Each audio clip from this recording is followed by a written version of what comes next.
Bonjour à tous. Donc, je suis Jessie Dubief. Je travaille donc chez Eurordis, qui est la Fédération européenne des associations de patients atteints de maladies rares, ayant des maladies rares.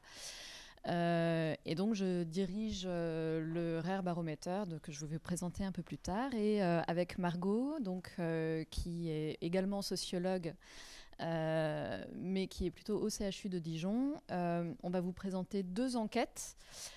Deux études d'acceptabilité, de mon côté en Europe auprès des personnes ayant des maladies rares et de leurs familles, et pour Margot davantage en France, avec non seulement la communauté des maladies rares, mais aussi des parents dont les enfants n'ont pas forcément de maladies rares.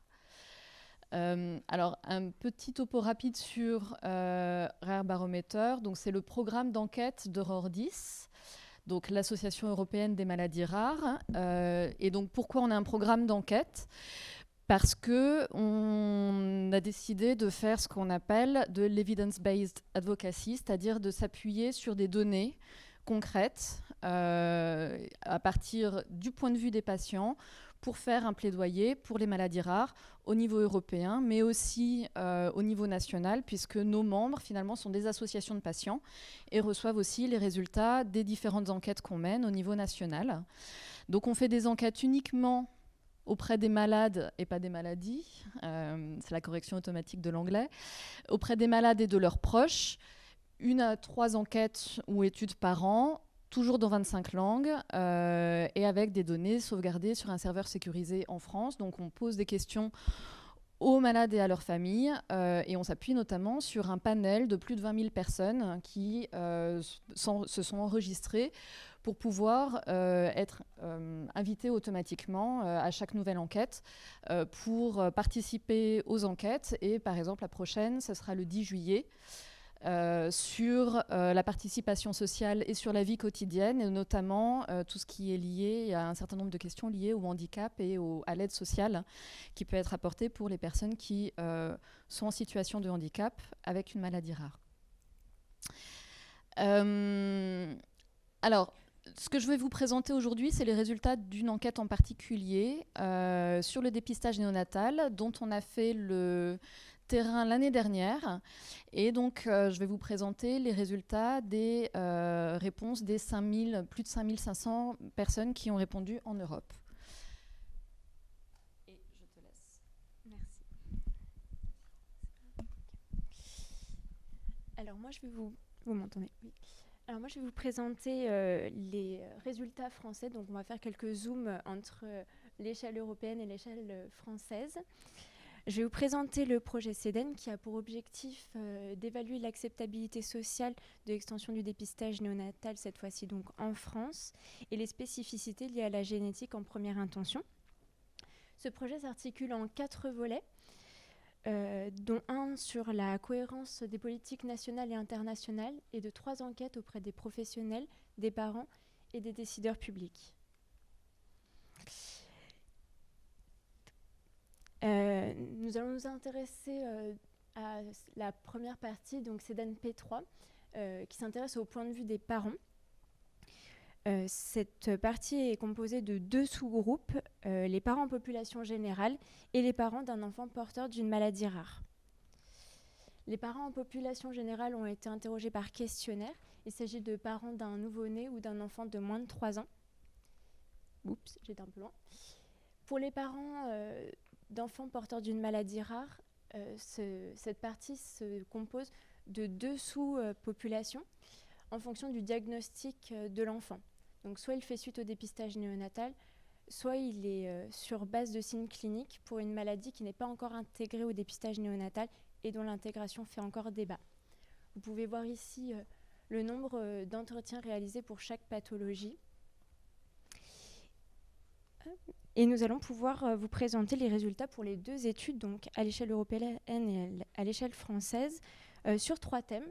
L'attitude face au dépistage néonatal, les critères de la pathologie à dépister et les bénéfices hors traitement. Et Jessie va pouvoir commencer par l'échelle européenne. Merci. Alors, à l'échelle européenne, déjà, donc, Ce que je vais vous présenter, c'est l'enquête qu'on a faite l'année dernière sur le dépistage néonatal. Et il y a une question dans cette enquête qu'on n'a pas posée, puisqu'on l'avait déjà posée en 2021 dans une autre enquête qui était sur le futur des maladies rares et qu'est-ce que vous attendez pour votre maladie rare d'ici 2030. Et cette question, c'était, d'après vous, afin de diagnostiquer les maladies rares à un stade précoce, est-ce que des tests de dépistage devraient être pratiqués à la naissance? Par exemple, des tests sanguins ou un dépistage génétique. Et 95% des répondants, donc on avait 4000 personnes qui ont répondu à cette enquête, 95% des malades et de leur famille ont dit que oui, ils étaient favorables au dépistage des nouveau-nés. Mais c'est une acceptabilité un peu générale de principe.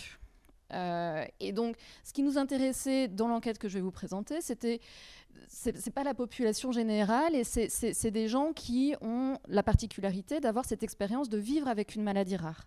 Donc, on voulait savoir ce qui tenait dans cette acceptabilité de pratique à cette expérience de vie avec la maladie rare, et est-ce que, au-delà des 95% d'acceptation, on pouvait voir des différences, et est-ce qu'on pouvait aller un peu plus loin? Donc pour aller plus loin et pour prendre en compte le vécu des malades et de leur famille, on leur a demandé si c'était possible, ils auraient voulu être diagnostiqués à la naissance ou que leur enfant soit diagnostiqué à la naissance. Et du coup, 73% nous disent oui, qu'ils sont d'accord ou tout à fait d'accord. Alors on a quand même une différence. On a les parents qui globalement sont plus en faveur du dépistage à la naissance, donc de leur enfant. Et je vous mets juste les 82% des parents, 82% des parents sont favorables ou très favorables, et il n'y a pas spécialement de différence au sein des parents. Ils sont tous favorables quasiment, ou à 80%, au dépistage à la naissance. Leurs caractéristiques ne changent pas leur opinion. On en a moins chez les malades.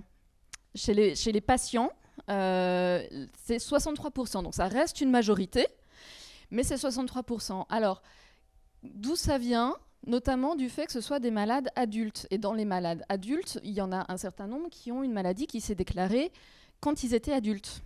Donc évidemment, ils n'auraient pas voulu être dépistés à la naissance. Alors si on va un peu plus loin, donc effectivement, on en a plus qui auraient souhaité être dépistés à la naissance quand leur maladie rare a des symptômes qui apparaissent peu après la naissance, donc c'est plus adapté, quand leur maladie rare est génétique, quand ils ont mis longtemps à être diagnostiqués, donc quand ils ont vécu une errance diagnostique, et quand les symptômes de leur maladie s'améliorent. Alors, on a quand même, vous voyez que si on regarde l'ensemble du graphique, donc on a 63% des malades ou des patients qui sont favorables, il y en a quand même 21% qui ne se prononcent pas, qui ne sont ni d'accord ni pas d'accord, et donc on en a 16%, ce qui est peu mais qui n'est pas inintéressant, qui est quand même important. Il faut donc 16% qui sont d'accord ou pas du tout d'accord. Et donc dans ceux-là, ce qu'on voit, c'est des répondants dont la maladie apparaît plutôt à l'âge adulte. Ce qu'ils nous disent, c'est qu'ils ont plutôt peur de l'anxiété liée au diagnostic, pas tant au dépistage néonatal, mais au diagnostic. Peur de la stigmatisation et de la discrimination de l'enfant et de sa famille, notamment par les assurances ou les mutuelles. Et ça, c'est quelque chose, selon le pays, ça revient plus ou moins. Ça revient beaucoup en Allemagne, par exemple. Mais discrimination aussi auprès des banques ou lors d'une recherche d'emploi.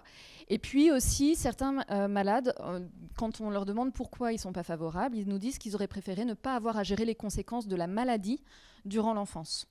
Donc ce n'est pas tant le dépistage lui-même, c'est aussi plutôt associé à la difficulté de vivre avec la maladie. Donc pour les parents interrogés en France, globalement, ils sont favorables à l'extension du dépistage néonatal avec ou sans génétique. Lorsqu'on creuse en population générale, on peut voir que 93% des parents interrogés sont favorables à l'extension sans génétique. Et quand on parle d'extension avec génétique, le taux est de 88%. Pour les parents d'enfants porteurs d'une maladie rare, ils sont tous d'accord pour une extension sans génétique. Quand on parle d'extension avec génétique, là, l'écart se creuse entre les deux populations interrogées par entretien. Et on voit ici que les parents déjà concernés par le dépistage néonatal actuel semblent plus favorables ici. Et nous allons pouvoir vous présenter les raisons qui peuvent faire pencher la balance en faveur ou en défaveur de l'extension et du dépistage néonatal. Nous pouvons voir ici que certains parents sont méfiants à l'idée que l'ADN puisse être utilisé à l'issue des buvards. Les éléments soulevés par certains parents s'interrogent sur ce nouveau test et est-ce qu'il sera plus intrusif pour l'enfant. Et ça soulève chez certains parents des questionnements éthiques. Mais comme vous pouvez voir, ce sont plutôt des réflexions par rapport aux représentations liées à la génétique et pas forcément des connaissances réelles. Et nous allons pouvoir maintenant vous présenter les critères mis en avant par nos enquêtés pour dépister ou non une pathologie. Alors, sur la question des critères, il y a un critère qu'on a pu assez facilement mesurer dans les questions qu'on a posées et relié aux caractéristiques des répondants, quand, encore une fois, on leur demandait s'ils auraient souhaité être dépistés à la naissance ou que leur enfant soit... diagnostiqué à la naissance ou que leur enfant soit diagnostiqué à la naissance. Donc on leur a également posé la question de savoir si ils avaient reçu ou leur enfant avait reçu ou recevait actuellement des traitements ou interventions. Alors, ce que j'ai pas dit, ce que j'ai omis de dire, c'est que cette enquête a été faite notamment dans le cadre du projet Screen for Care, qui a été évoqué précédemment, où a été donnée une certaine définition du traitement. Et donc la définition du traitement utilisée dans le projet Screen for Care, c'est un traitement ou une intervention qui vient atténuer ou contrôler les effets de la maladie rare, y compris des médicaments, une intervention chirurgicale, un régime alimentaire ou d'autres moyens médicaux. Et donc ceux qui nous ont dit qu'ils avaient accès à un ou des traitements ou interventions, et ceux qui nous ont dit qu'ils n'avaient pas accès, nous ont dit de la même façon qu'ils auraient souhaité être dépistés à la naissance ou pas. Donc le fait d'avoir accès à un traitement ne joue pas sur la volonté d'être dépisté, d'être diagnostiqué à la naissance. Donc ça ne joue pas sur l'opinion vis-à-vis d'eux-mêmes.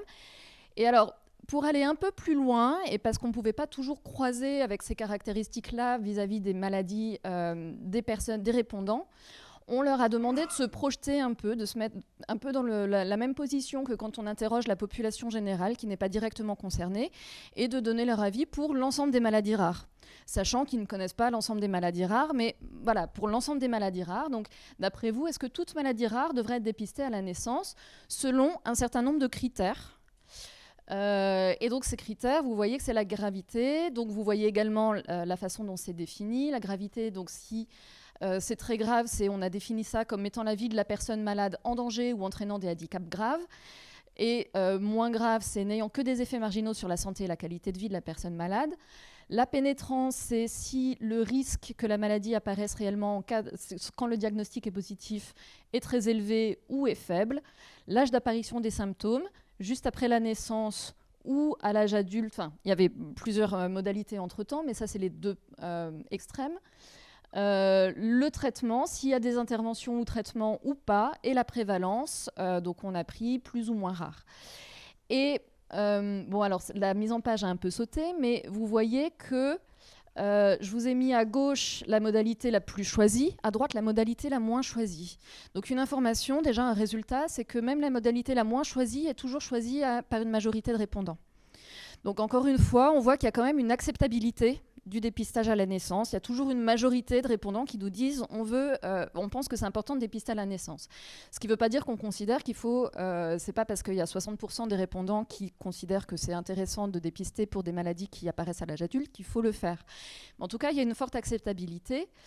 Et autre information, c'est que j'ai mis les critères 1, 2, 3, 4, 5 en fonction, on va dire, de la plus ou moins grande acceptabilité pour tout le monde. C'est-à-dire que vous voyez la gravité... ceux qui ont le plus d'impact. Donc la gravité, c'est celui qui a le plus d'impact sur l'opinion des répondants. C'est-à-dire qu'entre ceux qui sont d'accord pour les maladies très graves et ceux qui sont d'accord pour les maladies qui sont peu graves, on a 37 points de pourcentage de différence. Donc il y a une grosse différence entre les deux modalités extrêmes. C'est comme ça que j'ai calculé. Donc du coup, ce qu'on voit, c'est que le critère qui a le plus d'impact pour les malades et leurs familles, c'est la gravité de la maladie telle qu'on l'a définie là. Ensuite, on a la pénétrance des tests et le fait que la maladie puisse apparaître ou pas, donc l'incertitude, même quand on a un diagnostic positif. Ensuite, il y a l'âge d'apparition des symptômes. Et ensuite seulement, l'accès à des traitements, la traitabilité de la maladie, et encore ensuite la prévalence, qui n'a quasiment pas d'impact. On a 4 points de pourcentage d'écart. On est dans la fourchette statistique. On peut considérer qu'il n'y a pas d'impact sur l'opinion.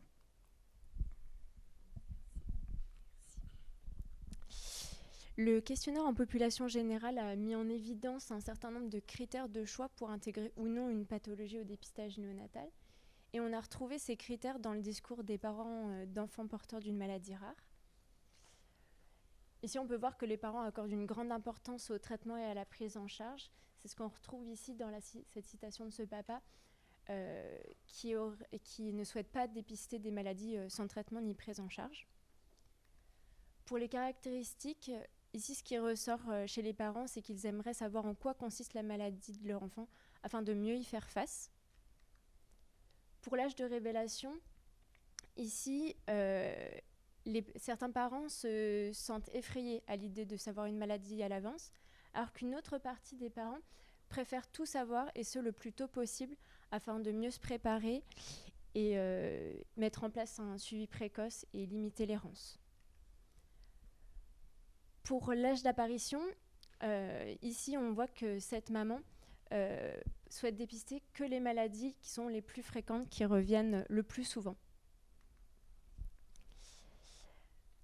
On a vu tout à l'heure que le traitement et la prise en charge avaient une grande importance pour les parents. Ici, c'est ce qu'on retrouve lorsqu'on parle du traitement et de l'amélioration de la qualité de vie ou de l'apparition des symptômes.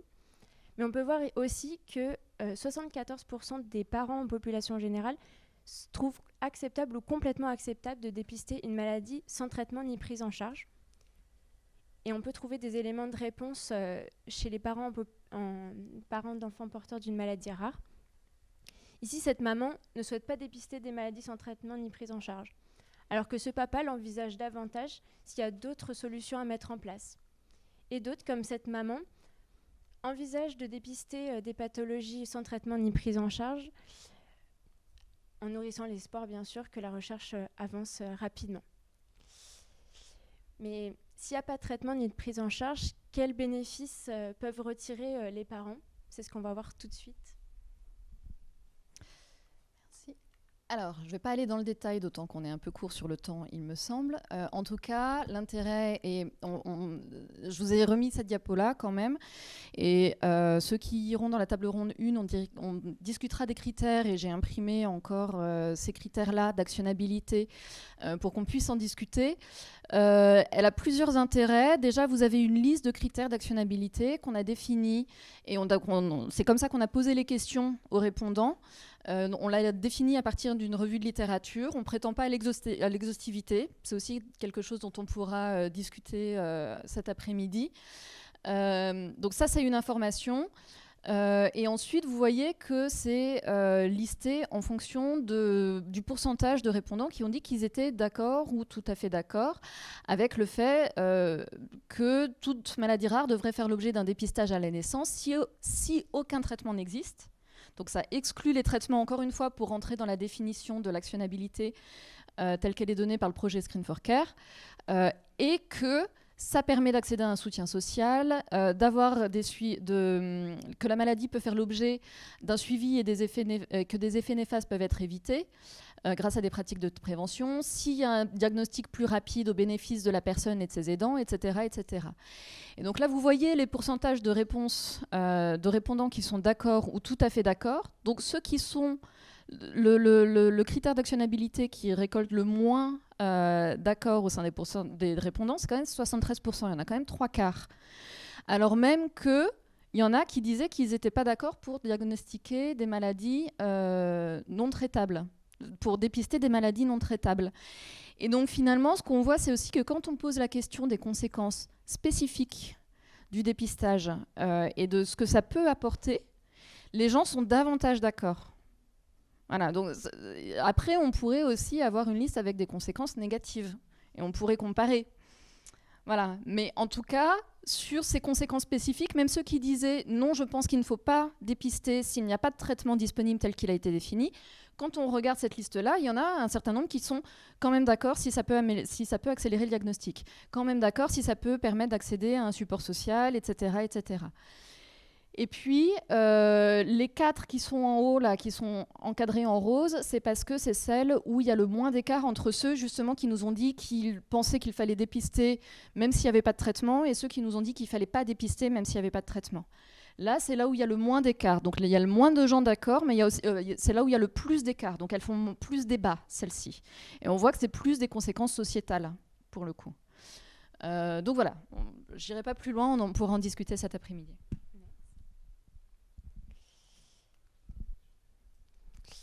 En population générale, en France, on peut voir que une grande part des parents trouvent acceptable ou complètement acceptable de dépister une maladie actuellement sans traitement, comme la maladie de Duchenne, ou à révélation tardive, comme le cancer du sein. Et on a trouvé des éléments de réponse chez les parents d'enfants porteurs d'une maladie rare, comme la prise en charge précoce, limiter l'errance diagnostique, avoir le temps de se préparer et pouvoir prévenir la famille.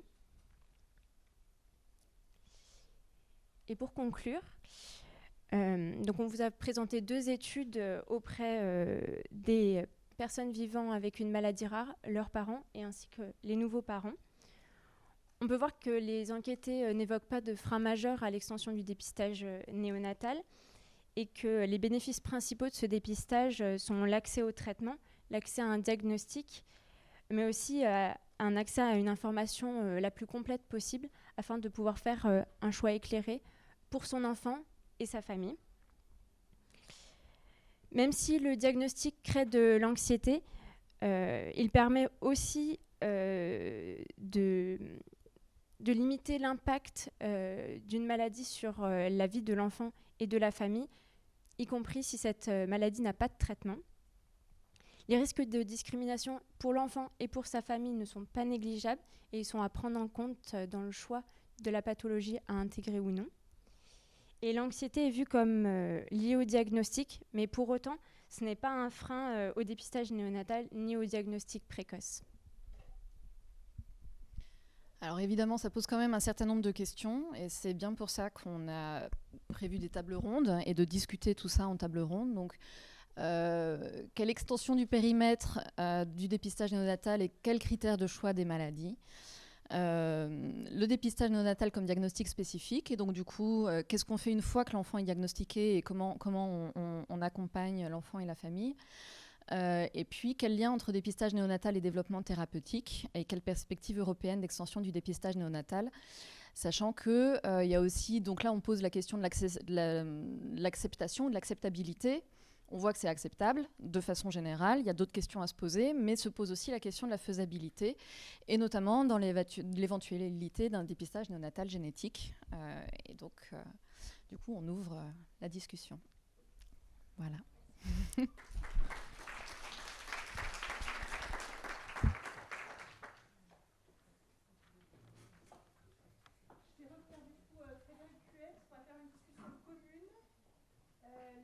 On va prendre un petit quart d'heure de discussion, que c'est important qu'on discute, même si on a un petit peu de retard, mais ça va limiter un peu sur le temps de déjeuner, qui est un buffet pour lequel on a 1h15. Donc allez-y pour vos questions, que ce soit pour le premier ou le deuxième topo, très en lien.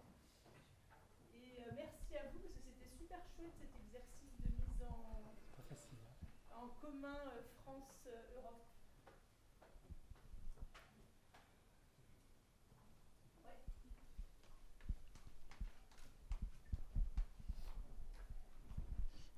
Bonjour, je suis Anne Évrard, je suis une des 4 coprésidentes du CIAN. Donc moi, je ne représente pas une association liée à une maladie, puisque nous sommes un collectif d'associations généralistes autour de la conception, la grossesse et les premiers temps avec l'enfant. Et comme vous l'avez fait remarquer, je suis très surprise que tous les critères qui ont été proposés sont des critères positifs, ou en tout cas ceux que vous nous avez présentés. Or, le questionnement intervient à la fois sur les critères négatifs et aussi sur le fait qu'on parle peu des... Mais je le comprends, hein, ce n'est pas un reproche, c'est une interrogation. On parle peu des dépistages qui concernent des situations qui ne garantissent pas la déclaration d'une maladie. Vous citez le gène BRCA pour le cancer du sein, c'en est un exemple typique. Là, quand les gens disent que ça aura un avantage, le dépistage génétique, parce que ça va limiter l'impact de la maladie sur les parents et sur les personnes porteuses et leurs familles, là, on est complètement en décalage, puisque les enfants vont grandir sans que ça se manifeste. Et donc, le questionnement qui n'est pas du tout abordé là, mais qui est le réel questionnement dans ces situations-là, c'est quel accompagnement pour ses parents et pour ses enfants. On part du principe que finalement, la connaissance va être reçue par tous les parents et tous les enfants de la même manière, ce qui n'est pas le cas. Et dans la situation actuelle d'augmentation des vulnérabilités psychiques, alors je ne sais pas si tout le monde est informé, mais le rapport sur les morts maternelles montre que la cause majeure de décès des femmes dans l'année qui suit la naissance de leur enfant, c'est le suicide. Je ne veux pas faire de parallèle audacieux, hein, mais en tout cas, on sait la difficulté de la prise en charge de la santé mentale. Et je m'interroge sur tout ce volet-là, qui est un volet qui est une zone grise, en fait, si vous voulez, très difficile à appréhender. Et voilà, c'est une interrogation sur ces critères qui sont bien entendu, qui remettent absolument pas. Alors je précise, hein, parce que je voudrais pas être taxée d'anti-dépistage, hein, c'est pas du tout ma position, mais c'est plutôt mes inquiétudes sur des critères qui sont des critères très difficiles à appréhender et sur lesquels le suivi de la santé mentale des mères, des couples et de leurs enfants, on n'est pas hyper performant actuellement. Je suis tout à fait d'accord. Alors effectivement, il faut répondre dans le micro, s'il vous plaît. Dans le micro. Dans les critères d'actionnabilité que j'ai présentés là, et c'est encore une fois pour ouvrir la discussion cet après-midi, on a effectivement des questions qui sont positives, sachant que, ne serait-ce que par contrôle, on avait aussi proposé les mêmes critères, mais en négatif. Par exemple, il y avait l'accès à une association de patients. Est-ce que pour vous, c'est important de dépister, même s'il n'y a pas d'accès à une association de patients ? Donc, ce n'est pas très facilement utilisable pour une présentation comme ça, mais on l'avait fait. Et on avait aussi posé la question des risques, à leur avis, d'anxiété, de discrimination, etc. Et en gros, ce qu'on en retire... Alors, il y a plus de résultats que ça, hein. D'ailleurs, j'ai des documents là, et puis c'est accessible en ligne. Ce qu'on en retire, c'est que... Alors, encore une fois, on est sur une population de malades et de parents de malades. C'est-à-dire qu'ils ont vécu... et donc là, ils ont le recul après le diagnostic, après la prise en charge, après tout ça, on aurait voulu savoir en réalité. Et donc certes, il y a de l'anxiété, certes, il y a potentiellement de la discrimination, mais en fait, surtout, c'est important de savoir. Et finalement, l'anxiété, on se rend compte qu'elle est davantage liée au diagnostic. Le diagnostic, de toute façon, il est anxiogène. Mais quoi qu'il arrive, la volonté de savoir est plus importante. Voilà. Alors finalement, je ne l'ai pas mis là et donc encore une fois, le baromètre, Rare Barometer, on n'a pas pour objet d'interroger la population générale. Donc la façon dont je l'ai fait, c'est que j'ai comparé avec des études, pour le coup en population générale, qui sont soit sur un seul pays, soit sur une maladie en particulier. Donc voilà, la comparaison est limitée. Mais en général, en réalité, la population générale est encore plus favorable, bien souvent. Parce qu'il y a ce phénomène d'acceptabilité de principe, où en réalité, les malades et leurs parents ou leurs familles sont plus informés. Parce qu'ils savent ce que c'est de vivre avec une maladie rare, ils ont plus de connaissances en génétique parce qu'ils ont dû s'y mettre, parce que la maladie, bien souvent, à 70% est génétique. Et donc, en fait, ils savent ce que ça veut dire.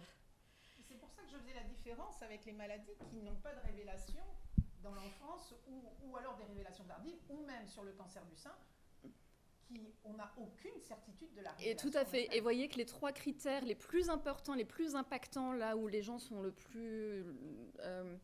les répondants sont le moins d'accord, donc c'est ce qui impacte le plus leur opinion, c'est la gravité, la pénétrance, donc la possibilité que la maladie se déclare malgré un test positif, ou pas malgré un test positif, et l'âge d'apparition des symptômes.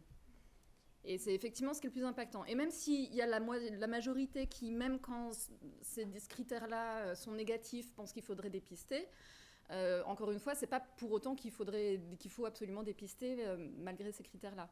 Mais en tout cas, c'est effectivement le plus impactant et c'est ça qui est très important.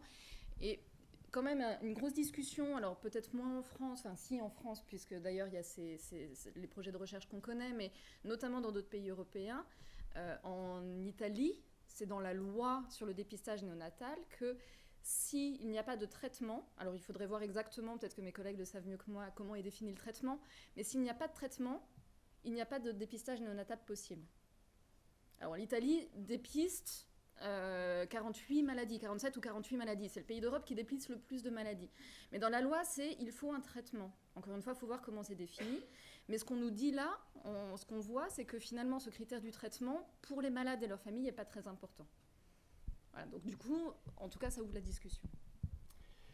Moi, je vais m'appuyer sur l'expérience actuelle du dépistage néonatal, où il n'y a pas de génétique ou très peu. Et donc, ce sont des critères biochimiques.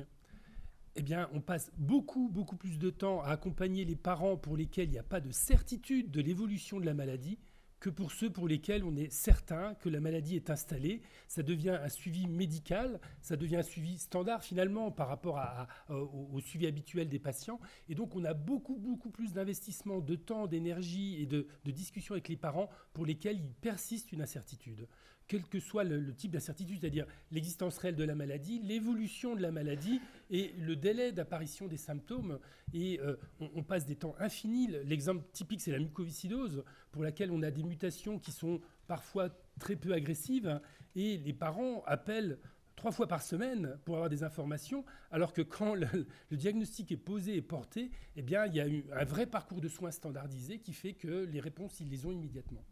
Donc effectivement, il y a une réalité autour de la gravité, l'âge d'expression de la maladie. Et je répète la première diapositive, l'intérêt premier de l'enfant. C'est vraiment pour l'enfant qu'on dépiste, ce n'est pas pour ses parents ou pour la collectivité.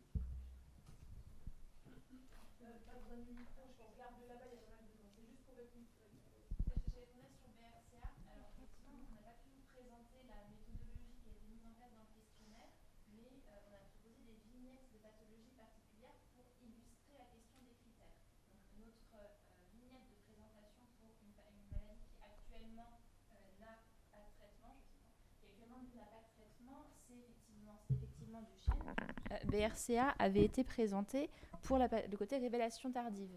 Donc, on avait présenté une pathologie dans laquelle, dans l'ordre des connaissances actuelles, il n'y avait pas de cancer pédiatrique, mais dont le dépistage pourrait apporter de l'information aux apparentés. C'est dans ce sens-là qu'on avait présenté BRCA.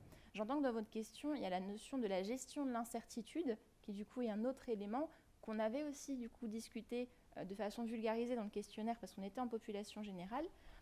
Qu'on n'a pas présenté ici, mais globalement, les résultats qu'on peut avoir sur est-ce qu'on va préférer, par exemple, une technique qui permet de dépister beaucoup de maladies, mais dont les résultats ne sont pas forcément certains de prime abord et nécessitent un test de confirmation, ou est-ce qu'on valorise plutôt une technique avec un périmètre restreint, mais on est sur des résultats, les parents penchent plutôt sur des résultats restreints certains. Donc, ils valorisent quand même s'ils veulent savoir.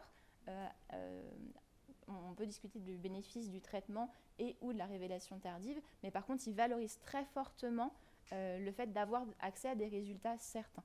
Et ça, ce n'est pas quelque chose qu'on avait du coup détaillé dans le cadre de BRCA, de la vignette BRCA. C'était vraiment plutôt le côté information à la parentèle plutôt que bénéfice direct pour l'enfant. Voilà, je juste...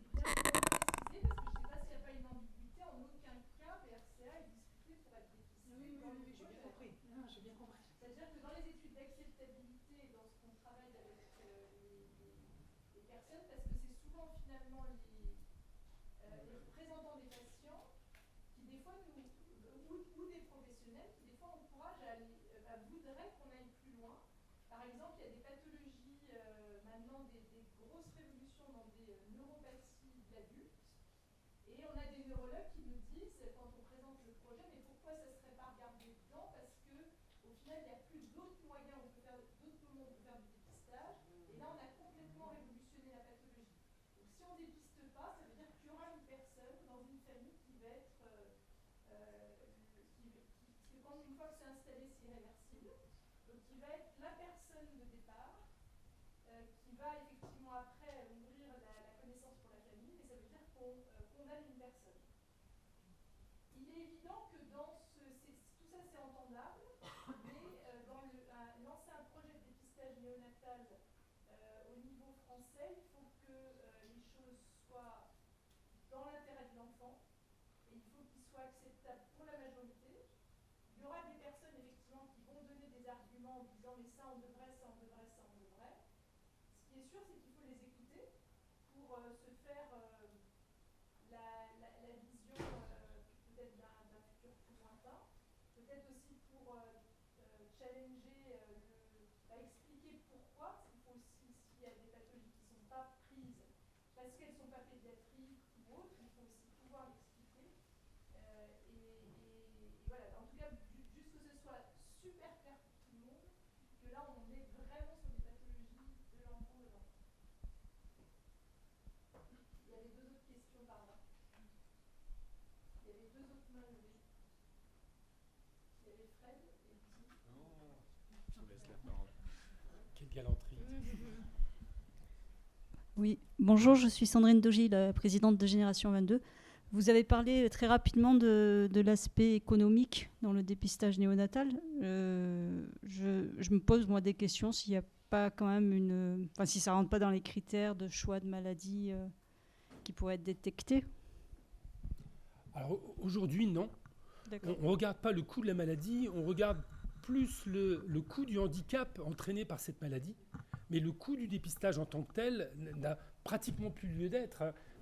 Vous avez vu que le dépistage de la surdité congénitale profonde coûte aussi cher que les 13 maladies biologiques qui sont dépistées aujourd'hui. Alors le coût sociétal de la surdité profonde congénitale est très important. Et l'État a considéré que c'était une priorité de dépister les enfants nés sourds profonds pour empêcher ce handicap tout au long de la vie avec une espérance de vie strictement normale. Donc le coût économique, ce n'est pas le coût du dépistage lui-même, c'est le bénéfice médico-économique que ça entraîne derrière qui est beaucoup plus important. Ouais. Merci pour... donc Anne Hugon, je suis l'association francophone des glycogénoses, dont je suis la fondatrice, mais je travaille aussi dans un ERN. Ma question, elle est sur... on est peut-être en amont, mais quelle conservation des données du dépistage?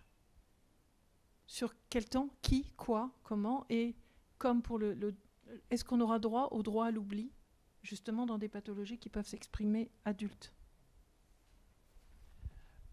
Alors en fait, l'outil qui va être utilisé va permettre de ne sélectionner que les maladies qu'on a envie de dépister.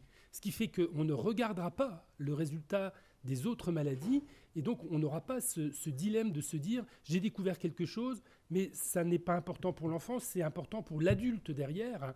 Ça, aujourd'hui, le choix est fait de ne pas les regarder.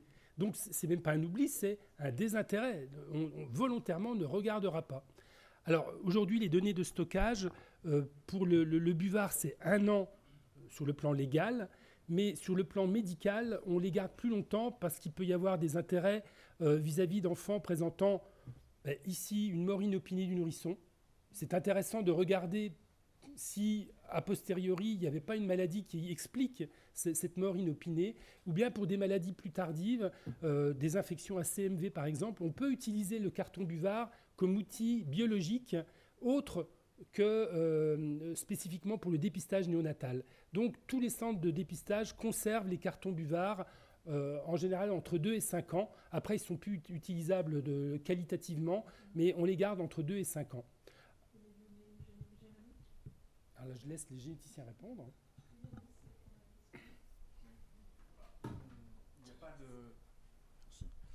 Dans la loi, il n'y a pas de recommandation, il n'y a pas de texte qui dit combien de temps de regarder les données génomiques. Donc là, dans le cadre de ce projet, elles vont être gardées le temps du projet, parce qu'il y aura des études à la fin pour faire des comparaisons. Concernant le droit à l'oubli, ça reste de la donnée médicale personnelle. Donc, quoi qu'il arrive, on est concerné par la réglementation européenne. Donc, chaque patient ou chaque clinicien, en l'occurrence chaque patient, pourra demander à ce qu'on efface ces données et ce sera réalisé dans les temps que la loi prévoit. Voilà.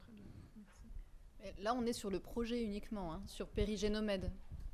Il n'y a pas de... La question des données génétiques sur le dépistage néonatal ne se posera que s'il y a dépistage génétique à un moment ou à un autre. Pour l'instant, on est encore dans la recherche et dans les projets de recherche sur le dépistage génétique. Oui, bonjour. Je voulais juste réagir sur le coût du dépistage. Moi, je veux parler du coût de l'errance médicale. Parce qu'on a été 30 ans en errance médicale et pendant toutes ces années, c'était médecins, médicaments, enfin, psychologues, tout ce que ça a entraîné au niveau des frais sécu qui n'ont servi finalement à rien quand on a eu le diagnostic. C'est toute la différence entre la prévention et le traitement. Voilà. Le coût de la prévention est probablement bien moins élevé et beaucoup plus rentable, mais on va vous répondre que ce n'est pas le même bureau, ce n'est pas les mêmes budgets, c'est pas l'errance diagnostique fait que les hôpitaux vivent quelque part. Hein. Je suis très critique quand je dis ça, hein, mais des examens invasifs chez des enfants où on va prélever un morceau de muscle, un fragment de peau, eh bien c'est aussi un coût personnel, invasif, et ça on ne le quantifie pas, alors que la goutte de sang prélevée sur un buvard et qu'on peut conserver des années, ça révolutionne tout. Voilà. Et on ne quantifie pas non plus l'angoisse sur 30 années où on crie au loup et on ne croit pas. Et pour finalement apprendre 30 ans plus tard que depuis le début, on avait raison. L'angoisse, l'accompagnement des familles qui ne se fait pas parce qu'elles n'ont pas de diagnostic, elles ne rentrent pas dans les cases. Les enfants qui ne sont pas compris à l'école parce qu'ils ont un retard, ils sont bizarres, mais ils n'ont pas d'explication à pourquoi ils sont bizarres. Et tout ça non plus, on ne le quantifie pas. Et les souffrances qui sont associées à tout ça, elles existent aussi, quoi. Donc oui, au dépistage. Non mais voilà, je pense que vous trouvez vraiment l'explication de cette grande acceptation de principe et moins de principe. Et vous voyez de toute façon les critères d'actionnabilité, le diagnostic, l'aide, l'accompagnement social et puis la possibilité de prévention pour limiter les conséquences de la maladie. Donc clairement, c'est ça.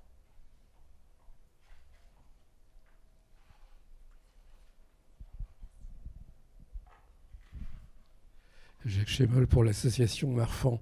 Je voulais vous poser une question. Là, si on change complètement de paradigme d'accueil des nourrissons à la naissance avec cette façon de faire, autant sur les maladies où le traitement immédiat va être bénéfique, d'un autre côté, pour les maladies où on n'est pas sûr de la type d'expression, de la date d'apparition, je m'interroge toujours sur la conséquence sur la relation précoce de lien mère-enfant. Et je suis pédiatre aussi, donc je suis toujours interrogatif, et non pas pour ne pas être contre cette démarche, mais sur ces situations qu'on aura à porter avec un biais d'emblée de la relation qui va s'ouvrir forcément. Alors on aura peut-être eu raison de se préoccuper, mais un certain nombre d'enfants, certainement pas la majorité, mais on aura à gérer vous parliez, madame, tout à l'heure de la cause de mortalité des mères, mais le nombre de mères qui, en période néonatale, même en dehors des maladies génétiques, ont des difficultés d'accordage, si vous voulez, mérite, à mon avis, qu'on regarde aussi ce risque dans certaines situations.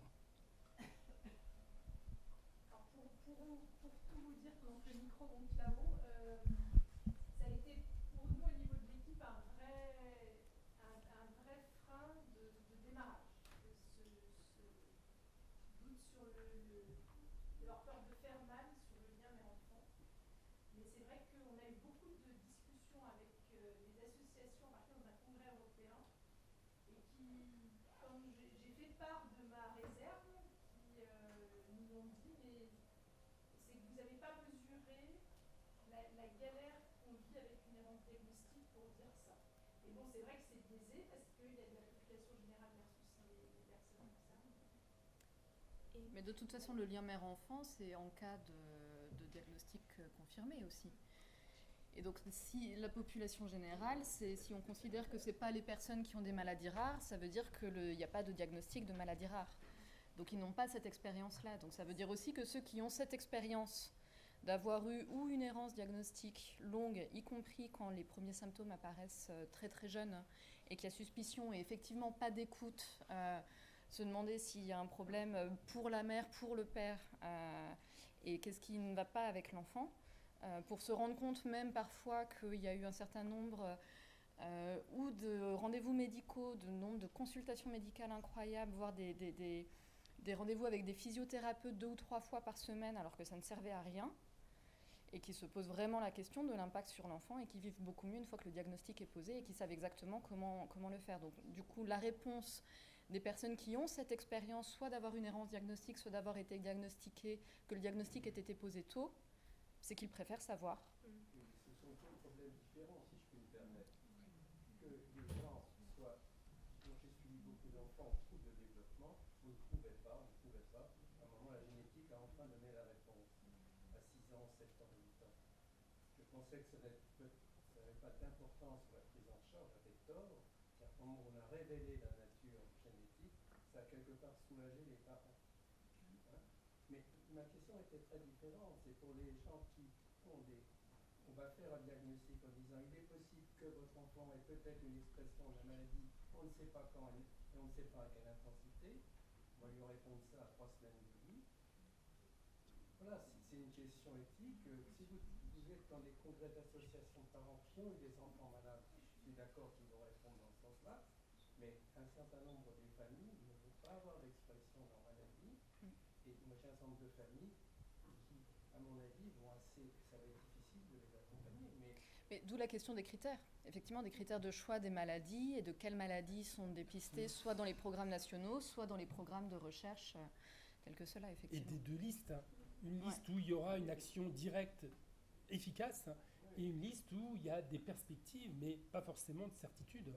Et le choix sera aussi de la responsabilité des parents. Alors, dans le cadre de la recherche, ce sera très guidé, mais après, à appliquer en population et en soins directs, il faudra énormément de monde pour accompagner. Ça. Et tout dépend sur quoi porte la certitude aussi.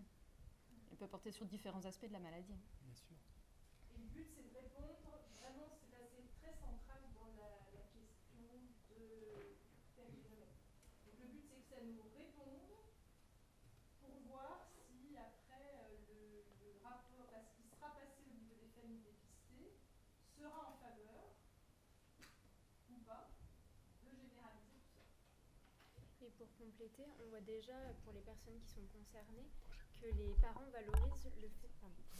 parents valorisent le fait d'avoir su à l'avance, parce que j'ai des parents qui ont par exemple su que leur enfant avait la maladie de Duchenne bien avant les premiers symptômes.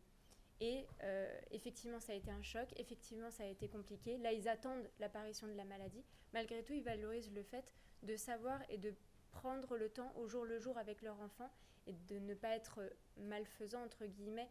On peut le voir dans certains témoignages où les parents se disent pourquoi il fait un caprice, non, je vais pas te porter encore une fois, tu sais marcher, des choses comme ça.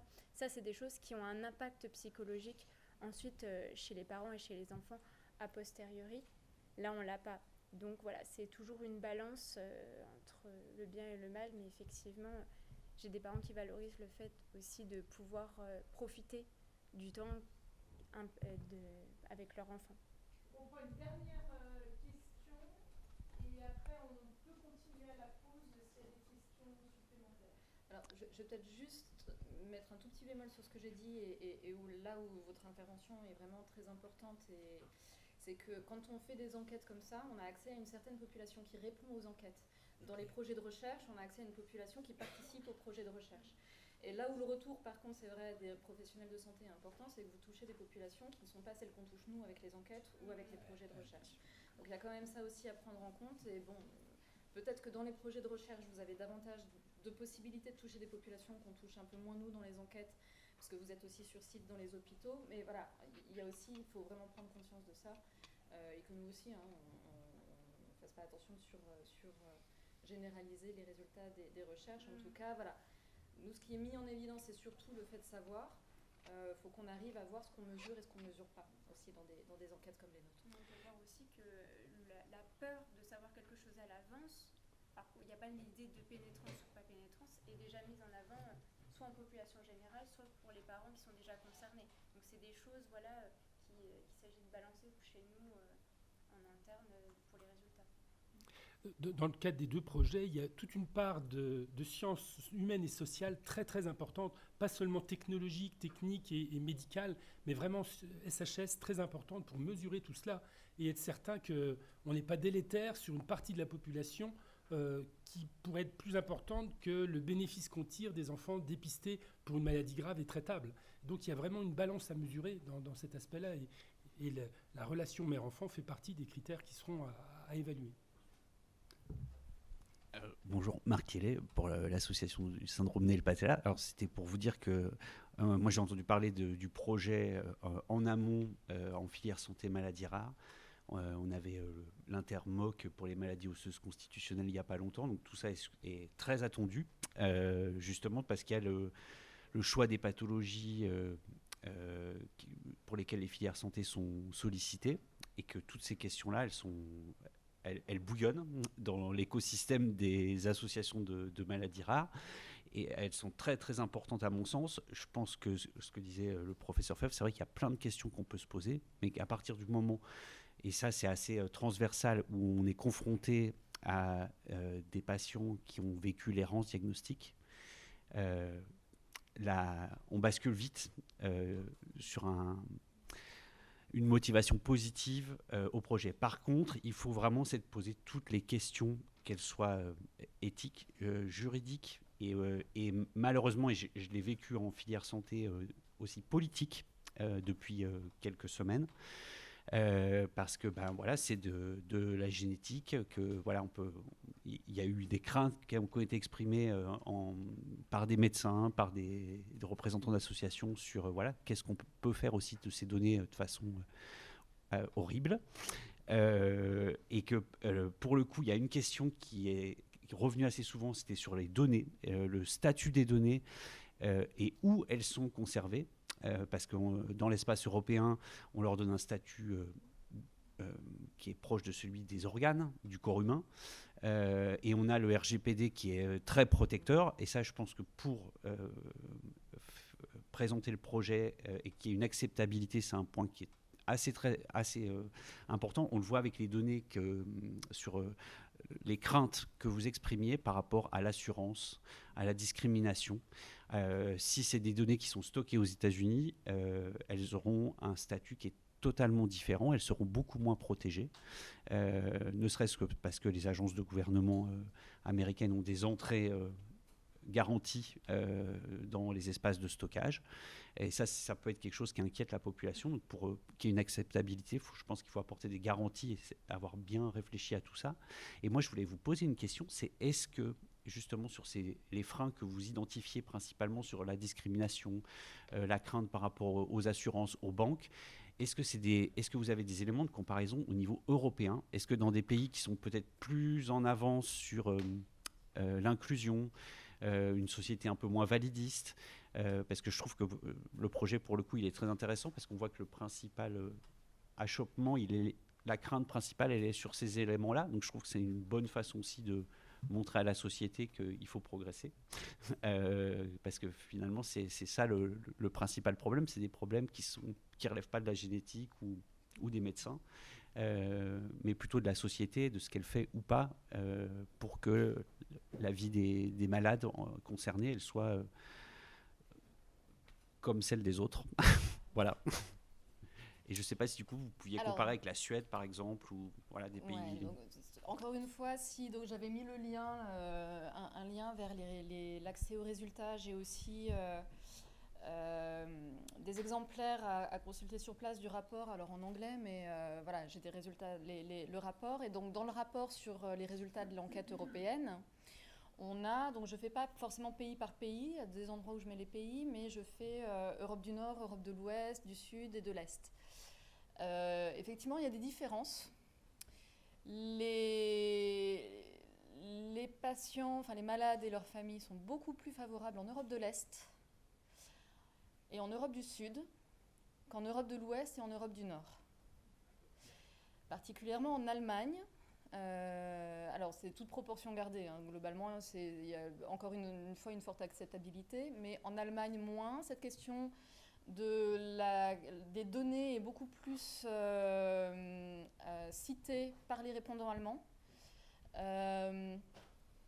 Les répondants français, quelques-uns, mais on ne les trouve que chez les Français, nous parlent d'eugénisme. Donc font vraiment la confusion entre dépistage néonatal et dépistage avant la naissance, beaucoup, pour certainement plein de raisons, certainement le fait que ce qui nous marque, c'est les tests de trisomie 21 pendant la grossesse, quand la femme est plus âgée, voilà, alors qu'on passe complètement sur le dépistage néonatal. Donc il y a comme ça effectivement des spécificités nationales. Je ne suis pas complètement capable de les expliquer, d'autant plus qu'on n'est pas sur une population générale, mais qu'on est sur une population de patients et de familles de patients. Mais effectivement, il y a des différences. Et la question des données,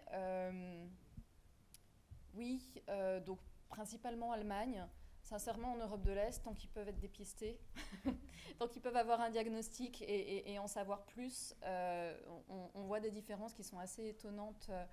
On est parmi les seuls, je pense, à faire des enquêtes européennes et notamment à avoir des chiffres d'Europe de l'Est. Et il y a des choses qu'on n'arrive pas complètement à expliquer, des différences qu'on n'arrive pas complètement à expliquer, mais qui nous permettent de vraiment prendre du recul sur comment ça se passe, et notamment sur certainement le fonctionnement du système de santé. Voilà. Si je peux compléter, Monsieur Thiriet, votre question sur la sécurité des données, parce que c'est ça que vous posiez, parce que, surtout qu'on va faire du génome, donc le génome est identifiant, et donc une réutilisation à mauvais escient pourrait être embêtante. En France, en fait, on a à disposition déjà le séquençage du génome pour le diagnostic, dans le cadre d'un plan national, et donc dans ce plan national, il y a un collecteur national qui récupère toutes les données pour les sécuriser. Il n'est pas encore ouvert, il va ouvrir bientôt. L'une des raisons pour lesquelles il n'était pas ouvert, c'est qu'il n'avait pas encore l'accréditation HDS. Il l'a obtenue la semaine dernière, donc autant vous dire que c'est tout récent. Et donc il a l'accréditation HDS de la CNIL, et il est hébergé par le très grand centre de calcul du CEA pour être complètement sécurisé. Donc, il est évident que si on passait à un programme national ou régional de dépistage à grande échelle, ça ne pourrait pas s'entendre sans une organisation semblable au diagnostic, que ce soit la même structure ou une autre. Mais évidemment, les données, elles nécessiteraient d'être stockées dans un endroit sécurisé où il n'y a pas d'accès en dehors des personnes autorisées. Et du coup, qui respecte le RGPD.